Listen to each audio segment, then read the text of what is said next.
Who was Blaža Koneski, and let's talk about his great achievements.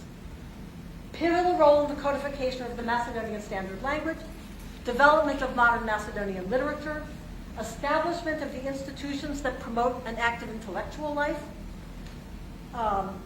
Those contributions as linguist, scholar, and writer fundamentally shaped the development of the Macedonian language and the direction of Macedonian poetry. Critics, as somebody mentioned here, tried to assess which is better, which is the bigger, Koneski the linguist or Koneski the poet. And I thought that this quote that I found of his when I was working on something about him really captured that he was both of them simultaneously. He wrote, when he was writing the history of the Macedonian language in 1965, "This book of mine was written in the outdoors, in the fresh air, with the intoxicating smell of grass and pine. I hope something of that pure beauty has been passed on in it." So when he's a linguist, he's thinking as a poet. When he's a poet, he's thinking as a linguist. There's something very lovely in that. Next question. So what does it mean to codify a language? Who gets to do it? And why was it so difficult for Macedonian until 1944? So I'm just going to tell you, take my word for it today, it's a big deal to have a written standard language used in all spheres of society. There are more than 3,000 languages in the world that can't make that statement. I'm not going to give you my lecture on codification and the whole history of the alphabet. You can invite me back for that. I just want to say very briefly, as the Ottoman Empire in the 19th century, they go, oh my God, she's going back to the 19th century, we're all in trouble. No, trust me, 7 minutes. As the Ottoman Empire is falling apart in the 19th century, some areas of the empire in the Balkans are being granted status as semi-liberated nations. And that includes Bulgaria and Serbia. There was a lot of ongoing discussion about what the Slavic languages emerging from those years of Ottoman, and I might add Austrian domination, what were those Slavic languages going to look like? These dialects running down the Balkan Peninsula go through waves of being closer together and further away from one another. And so there are different centers of closeness and then periods of further dissimilation. But there really is a continuum top to bottom. What's important for Macedonia is what was happening in Bulgaria between 1840 and 1870. Bulgaria was trying to codify its language, and Macedonian, as sort of the poor cousin, is also trying to be part of this conversation. Articles in the 1850s in Bulgarian newspapers are writing, "We understand Old Church Slavonic better than we understand those dialects of Macedonia." The Macedonians contributing to this discussion are saying, we could have a compromise if something were taken that contributed elements of both. Bulgarian intellectuals, however, there were these two standards that developed really in the Middle Ages of a literary tradition in the northeastern Macedo-Bulgarian area around Trnavo, and the southwestern area around the Ohrid school. So we had these two literary traditions from the Middle Ages, one in the northeast, one in the southwest, that were maximally different. And the Bulgarians decided to standardize around the northeastern Trnavo dialects. And the Macedonian intellectuals basically said, we're taking our dialects, we're going home. And they began trying the hard work of still under full Ottoman control to develop their own language.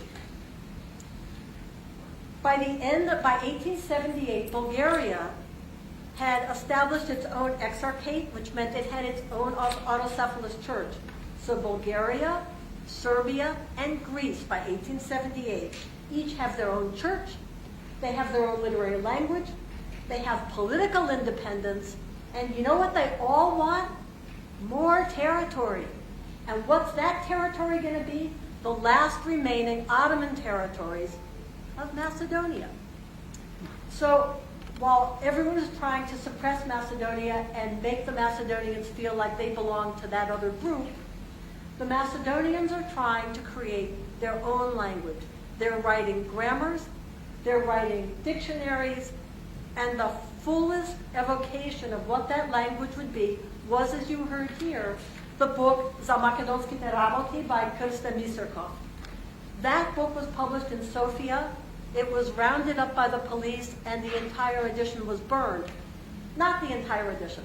A copy was in the Sofia National Library. And at some point, Koneski got to see that when he was a student. So the seeds of Krsta Misirkov's vision of a Macedonian standard based on those West Central dialects was a continuum that we hear that survives into the work of codification in the 1940s.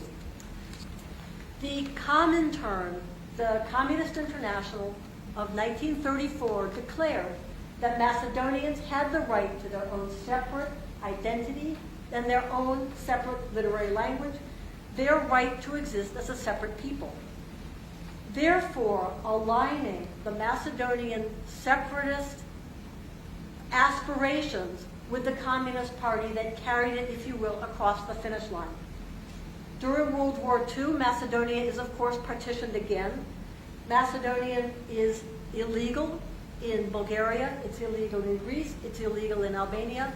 Between the wars, it had been illegal in South Serbia, aka what was to become the Republic of Macedonia, but it was allowed as folk literature or dialect literature. So the plays of Vasily Ilyovsky, of Begalka, the plays of Anton Panov, Pechalbari, they had been performed on the stage in Skopje and in, I might add, Bulgaria as dialect literature. However, as Koneski says, during the war, Macedonia was functioning as the literary language of pamphlets, underground newspapers, and early collections of poetry. The proclamation you heard here by ASNOM, the Antifascistsko Sobranje za Narodno Osloboduvanje na Macedonia, the Anti-Fascist Assembly for the National Liberation of Macedonia, declared in the second Ilinden, we know what the first was, 1903. The second is the declaration that Macedonia has the right for its independence as a people, as a language, as an ethnicity.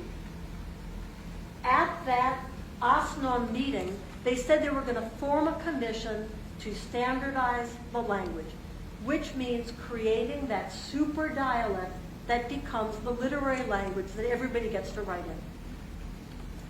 They asked for scholars, writers, anyone who thought they could contribute to kind of apply for this commission.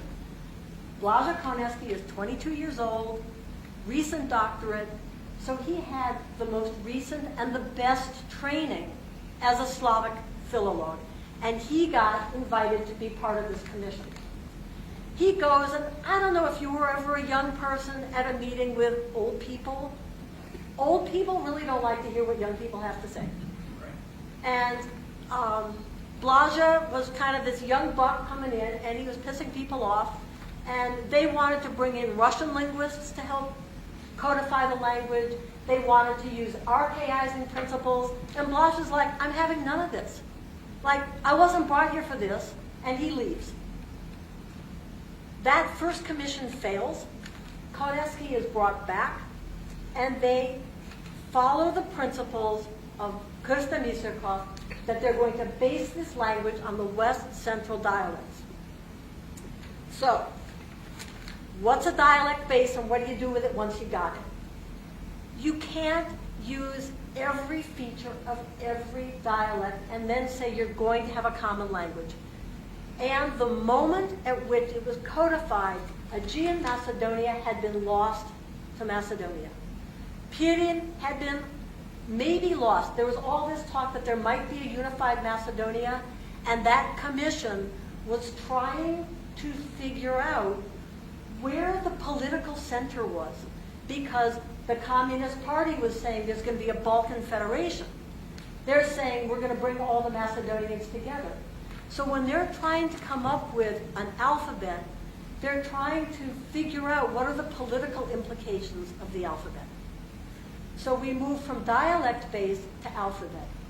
What the commission did was said, look, there are going to be some letters that are going to be really tricky, but let's deal with what we can deal with first, and then we're going to worry about the problem areas. They established 25 letters, and then said, okay, now let's deal with the trouble. K, G, N,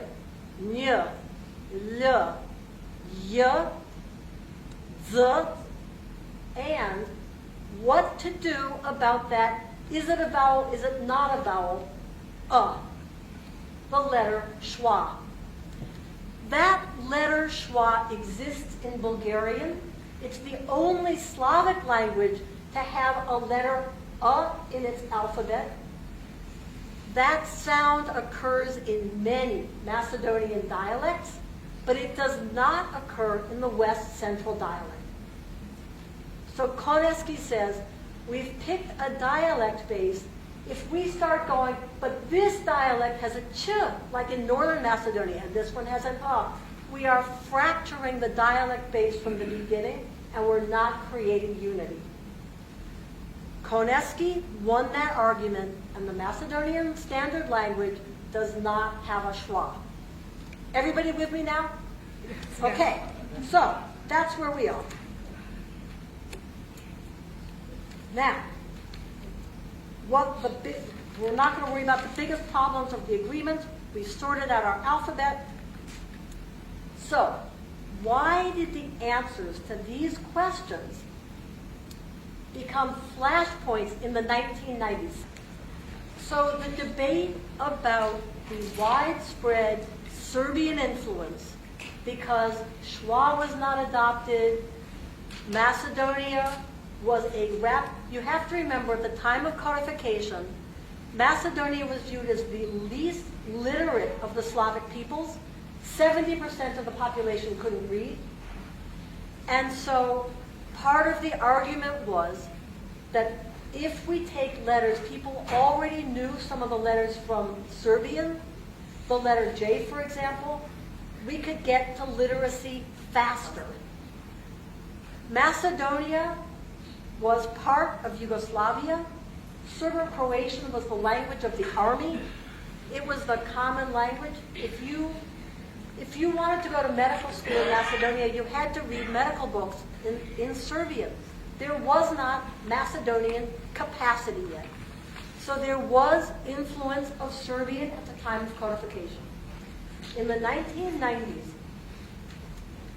actually beginning in '88, people began accusing Koneski and the codifiers of purposely Serbianizing the language.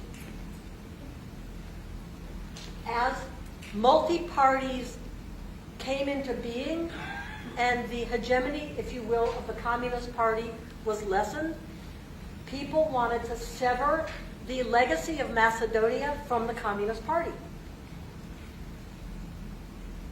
There were articles in the literary magazine of the newspaper that was ongoing called The Tribunal of the Macedonian Literary Language, and it contained virulent attacks against the standard language and ad hominem attacks against Koneski personally.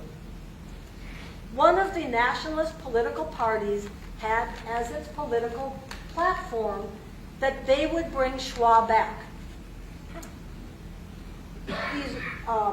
These new multi-party resurfacing then raised nationalist tensions, including attacks on the legitimacy of the Macedonian ethnicity and language. Anti-communist nationalists accused the academic and political establishments of Serbianizing literary Macedonian, and these establishments in turn pointed out that what they were then spouting as their political platform had been the official Bulgarian line all along, and they accused these nationalists of being Bulgarophiles and Serbophobes.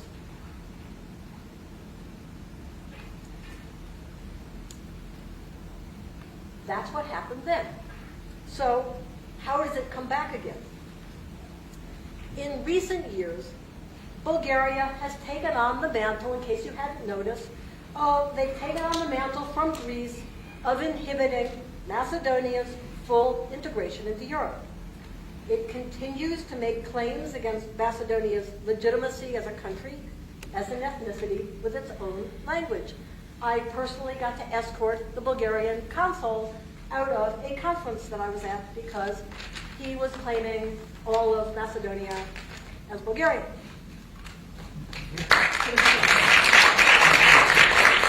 During the brawl, I thought Victor was going to punch him out. Yukter Georgievsky was one of the loudest voices against Koneski and the language codification during the 1990s. He was Macedonia's vice president from January to October of 1991, and he was prime minister from 1998 to 2002.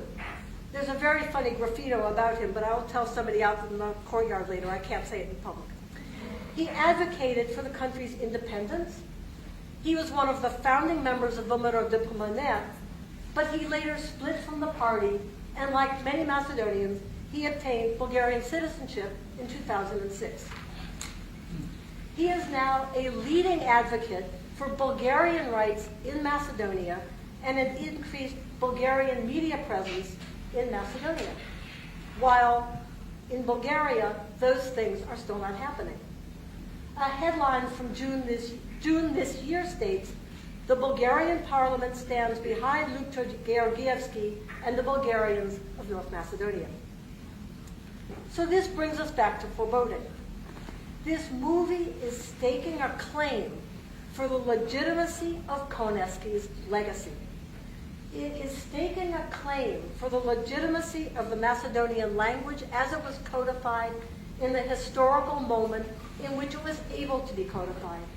And it's also staking a claim for Koneski's role not only as a leading voice for Macedonia, but a Macedonian patriot who wanted to use his talents for his people. As he wrote in one of his first poems, which I would like to, this little excerpt I'd like to end with now, which is from his 1948 collection, Zemljata I Ljubovta, My Country and Love. I koga sega pesna mi zreje, znam komu ke ja rečam, na moj narod, što divno peje, što peje zvezdena večer. And now when my song ripens, I know to whom I'll tell it, to my people who sing in splendor, who sing in the starry night.